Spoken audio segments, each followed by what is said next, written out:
जो डीडी नहीं देता उसको देख के हंसेगा नहीं। हमारा लीडरशिप पहले इंसान को देखता है, फिर जाके डीडी को देखता है। समझ में आ रहा है कि नहीं आ रहा है?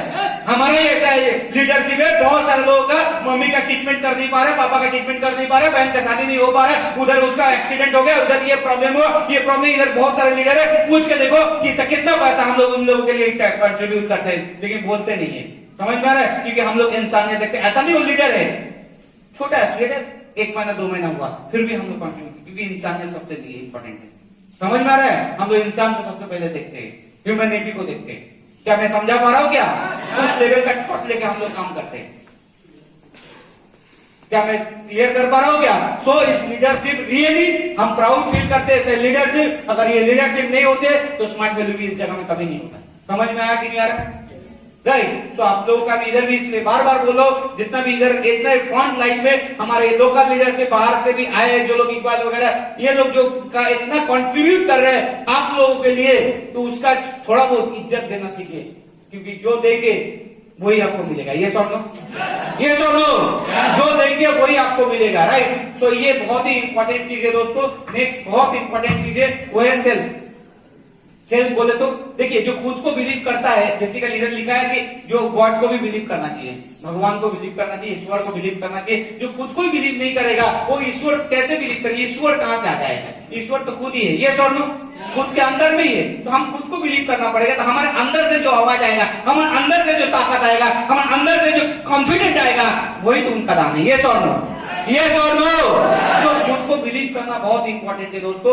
ये इंपॉर्टेंट है। अपना जितना भी स्किल लगा लो, मैं इतना दिन का देखो नेगेटिव नहीं है, नेगेटिव बात नहीं है, फिर भी मैं बोल रहा हूँ, अपना तो कोशिश करना चाहिए। ऊपर वाले क्या देखते हैं? मैंने क्या बोला कि इंटेंशन देखते हैं। सही बात है। वो देखते हैं कि हम कितना एफर्ट दे सकते हैं। मतलब ये देखते हैं, आज देखो इतना बड़ा एक पत्थर, एक इतना बड़ा पत्थर हम एक जगह से उठा के उस जगह में फेंक सकते कि एक ईटा हम उठा के फेंक सकते कि कहीं, क्योंकि वो ताकत हमने भगवान को मुझे दिया है। राइट। और एक चींटी जो है, चींटी जो है वो क्या इतना बड़ा पत्थर उठा पाएंगे? लेकिन वो थोड़ा छोटा भी पत्थर उठाते हैं, अगर उनके लिए वो भारी होता है, मतलब मेरे रेस्पेक्ट में वो बहुत ही कम है। मतलब बोले तो एक एग्जांपल आपको दे रहा हूं, लोग क्या देखते, मतलब ऊपर वाला क्या देखता है? जब राम सेतु हो रहा था, राम सेतु जब हो रहा था तो बड़े बड़े जो बंदर है उनके पास बहुत ताकत था, वो क्या कर बड़े बड़े बड़े बड़े पत्थर फेंक रहे थे। ये समझ में आ रहा है? पर उसमें से गिलहरी जानते, गिलहरी क्या बोलते?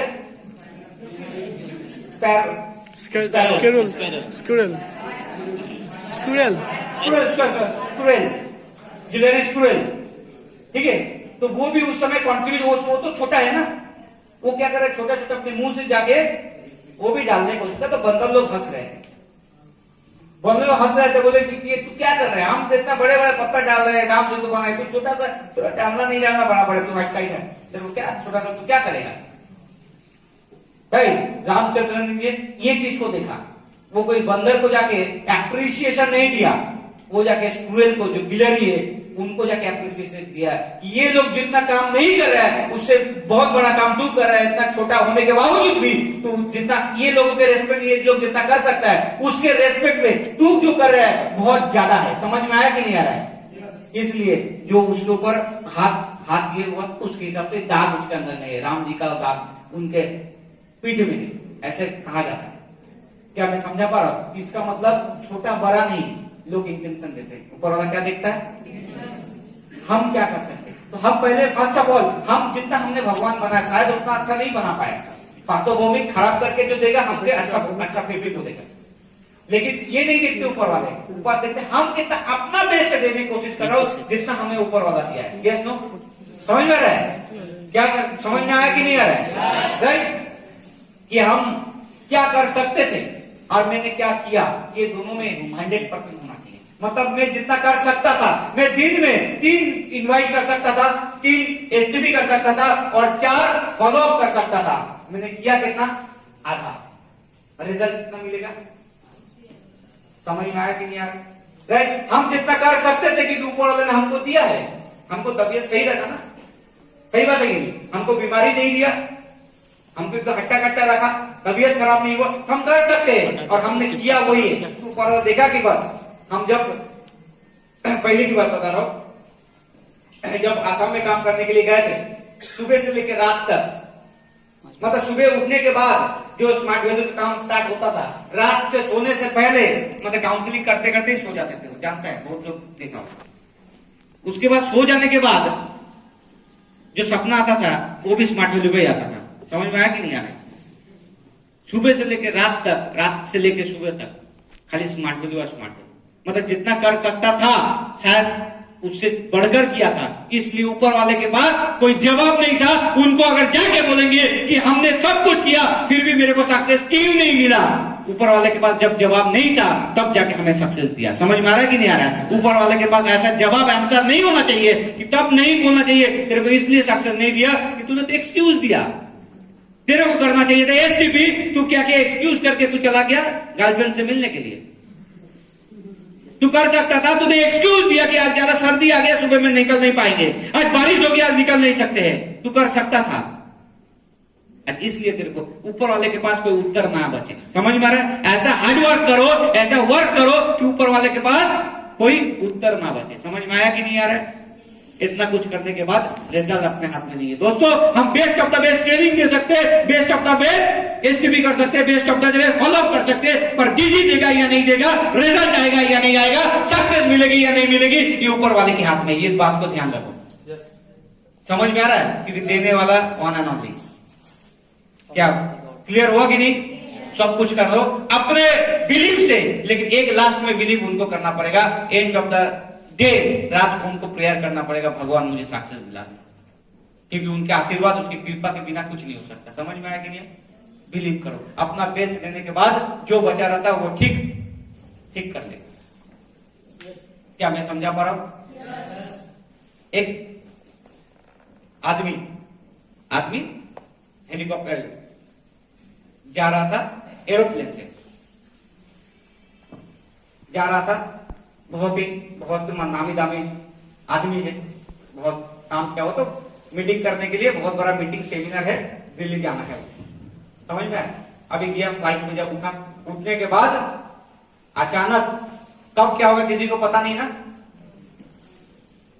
तो अचानक बहुत सारा बारिश स्टार्ट हो गया और ऊपर का जो माहौल जो है वो खराब हो गया आसमान में। समझ में आ रहा है? अभी इतना बारिश हो रहा है, इतना तूफान हो रहा है, ऊपर में काला बादल छा गया, फ्लाइट नहीं कर सकता, इमरजेंसी लैंडिंग करना पड़ेगा। अभी सब लोग डर गया, अभी क्या होगा, क्या अभी इमरजेंसी लैंडिंग नहीं करेंगे तो कुछ भी हो सकता है। अभी वो देख रहे हैं कि मेरे को तो 3-4 घंटा में पहुंचना है, 4 घंटा में मीटिंग, अर्जेंट मीटिंग है दिल्ली में, बहुत बड़ा आदमी है, बहुत बड़ा, तो इमरजेंसी लैंडिंग करना, क्या करेंगे? चलो भाई इमरजेंसी लैंडिंग करा, इमरजेंसी लैंडिंग करा दिया। अभी क्या करेंगे? इमरजेंसी लैंडिंग करा दिया, फिर भी अब करने के बाद तो ढूंढेगा ना कि कैसे भी करके हमको पहुंचना है। तो एक जब जो हमको इंक्वायरी करके पता चला कि ऐसे गाड़ी से हम जाएंगे तो 2-3 घंटे में हम पहुंच सकते हैं, बाई कार जाएंगे तो पहुंच सकते, तो वह कार को हायर कर लिया, करके बोला भाई मेरा मीटिंग है, जल्दी जल्दी भाई तुम पहुंचा दो मेरे को, हमको पहुंचना है। क्लियर हो रहा है? अभी जा रहा तो रास्ते में बहुत बारिश, तूफान आ रहा है, पूरा रास्ता उतना दिखाई नहीं दे रहा है, और जाते अचानक ड्राइवर को ऐसा पता चला कि रास्ता तुम्हें भटक गया, क्या करेंगे? अभी तो बोल नहीं पाएगा, बोलेगा तो पिटाई देगा, क्योंकि सिचुएशन ऐसा, वो बोला जल्दी। तो जैसे भी करके वो अपने मन को शक्ति डालकर वो बोला कि सर एक बात बोल रहा हूं सर, रास्ता भटक गया। और बोले सर क्या करेंगे, रास्ता भटक गया, अभी उसको कुछ कर भी नहीं पा रहे, क्योंकि हालात भी देख रहा है, क्या हालात, रास्ता सर भटक गया, अभी जा नहीं पाएंगे, अभी हम आगे बढ़ नहीं सकते, क्योंकि इतना बारिश हो रहा है, इतना तूफान हो रहा है, हम इसको अभी रास्ता भी हम भटक गए, अभी क्या करेंगे? अभी वो बोल रहे सर मीटिंग कभी हो नहीं पाएगा, अभी जाने दो, क्या होगा, शायद ऊपर वाला कहीं मर्जी। अच्छा कोई बात नहीं, कहीं तो अगर रखो, कहीं भाई जाएंगे तो जाते जाते देखा है घर, छोटा सा झोपड़ी टाइप का घर है, बोले ठीक है चलो सर उधर ही आप चलिए, उधर ही जाके थोड़ा वेट कर लेते, फिर बारिश कम हो निकल जाएंगे। घर में जाके खटखटाया, वो आदमी खटखटाया तो एक बूढ़ी अम्मा पूजा वूजा कर रही थी, तो बोला कि ठीक है कोई भी है तुम आके बैठो, ये पूजा करके आते, तो आके घर में कुछ बैठा, ठीक है। देखते हैं कि छोटा बच्चा सोया हुआ, घर पे छोटा सा बच्चा सोया हुआ, और बूढ़ी अम्मा पूरी पूजा वूजा कर रही है। तो पूजा करने के बाद बोला कि ठीक है भाई तुम आए हो, बहुत ही अच्छा है बेटा, तुम आए हो, तुम कुछ पानी वानी चाय वाय पियो, तो नहीं अम्मा, बहुत बहुत शुक्रिया आपका, बहुत धन्यवाद कि आपने इतना अच्छा आपने बोला है। सर हमको कुछ नहीं चाहिए और शुक्रगुजार हूँ उस ईश्वर का जिनने एटलीस्ट आपके जैसे आपके इधर पहुंचा दिया, आपसे मिला दिया। मैं बहुत खुश हूँ ईश्वर से, कुछ भी हो सकता था। यस नो, समझ में आ रहा है कि नहीं? तो बूढ़ी अम्मा बोला मैं ईश्वर से खुश नहीं हूं। लेकिन क्यों खुश नहीं आप? बोली बेटा बहुत बड़ा समस्या है हमारा, ये जो बेटे को देख रहे बच्चे, इसका मम्मी पापा कोई नहीं, मैं दादी हूं, मेरी एक और एक मात्र भरोसा हूं, और इसका बहुत बड़ा एक प्रॉब्लम है, बीमारी है। आसपास के डॉक्टर को दिखाया तो बोला कि एक डॉक्टर जो है वो उड़ीसा में रहते हैं, वो डॉक्टर पटनायक, वही एकमात्र इसका इलाज कर सकता है। उधर आप लेके अगर जा सकते हो तो होगा। तो वो डॉक्टर के पास हम कैसे जाएंगे? वो बहुत बड़ा डॉक्टर है, उतना पैसा भी उनके हमारे पास नहीं है, हम नहीं दे पाएंगे। जिस दिन वो इलाज हम कर लेंगे उस दिन हम ऊपर वाले के ऊपर, ईश्वर के ऊपर हम खुश हो जाएंगे। बोला अम्मी, माँ आपको एक मैं बात बता रहा हूं, मेरा फ्लाइट दिल्ली के लिए था, लेकिन ईश्वर का मर्जी ये नहीं था, इसलिए मेरे को इमरजेंसी लैंडिंग इधर कराए। उसके बाद मुझे बाई रोड कार में मैंने उठा जाने के लिए, लेकिन वो रास्ता में जा नहीं पाए, रास्ता भटका के लेकर आए आपके दरबार पे और आपसे मिलाया। वो डॉक्टर पटनायक वो मैं ही हूं जो आपके पास ईश्वर ने हमको लेकर आया।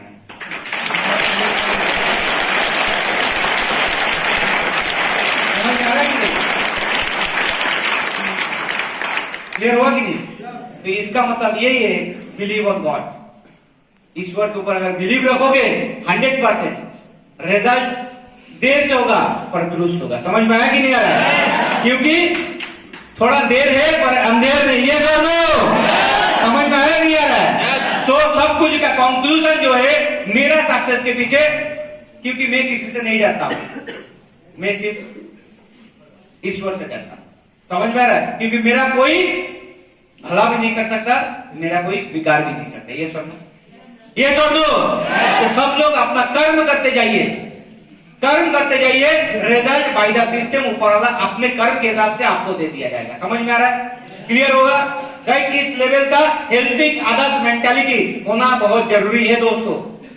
दूसरे के लिए सोचना, दूसरे के लिए अच्छा करना, ये आपका लाइफ का अगर ऑब्जेक्टिव हो जाएगा तो देखेंगे सक्सेस तो छोटी चीज है और बड़ा कुछ मिल जाएगा। उसके आगे भी कुछ है तो भी आपको दे दिया जाएगा।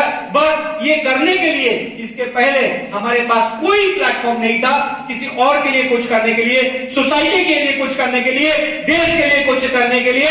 लेकिन the grace of God smile value जैसा प्लेटफॉर्म मिल चुका है जिसके थ्रू में हम सोसाइटी के लिए, देश के लिए, अपनों के लिए कुछ कर सकते हैं। ये समझ लो, ये समझ लो। तो होगा ये नहीं होगा? राइट? तो इसके साथ साथ क्या करना चाहिए? ये मेंटेलिटी के साथ साथ